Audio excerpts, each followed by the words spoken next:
আজ রামকৃষ্ণ মিশনের প্রতিষ্ঠা দিবস। ঠাকুর শ্রী রামকৃষ্ণদেব তার নরেনের কানে যে জীব সেবার বাণী শুনিয়েছিলেন, সেই বাণীকে বাস্তবায়িত করতে নরেনের হাত ধরে গড়ে উঠেছিল এই রামকৃষ্ণ মিশন।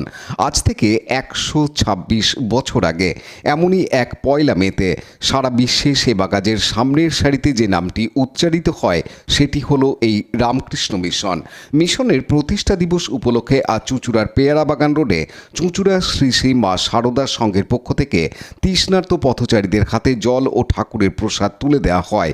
এই কর্মসূচি প্রসঙ্গে সংঘের সম্পাদিকা সুমনা চৌধুরী জানান, আমাদের সংঘের নাম কি? আমাদের সংঘের নাম শ্রী শ্রী মা শারদা সংঘ চুঁচুড়া। আচ্ছা, আপনারা এখানে কি করছেন আজকে? দেখছি যে সব আপনারা ভিড় করে সবাই সব জল টল দিচ্ছেন, যে কী করছেন, কেন করছেন আজকে?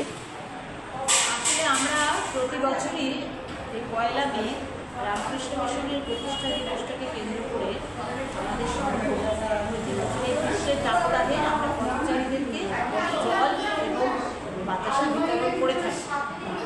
এবারে আমরা সেই প্রকল্পটাই আমাদের এখন এখানে চলছে।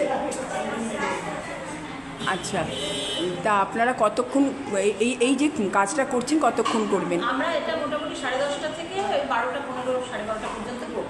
আচ্ছা, তা এটাতে আপনারা খুব একটা বড় কাজ করছেন দেখছি। এই পথচারীদের নিয়ে দাঁড় করিয়ে আপনারা দেখছি জল দিচ্ছেন, বাতাসা দিচ্ছেন, এইভাবে প্রসাদ দিচ্ছেন।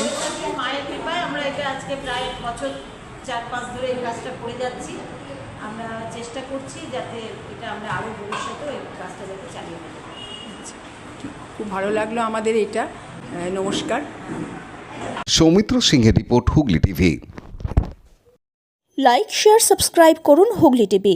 খবর এখন বুক পকেট।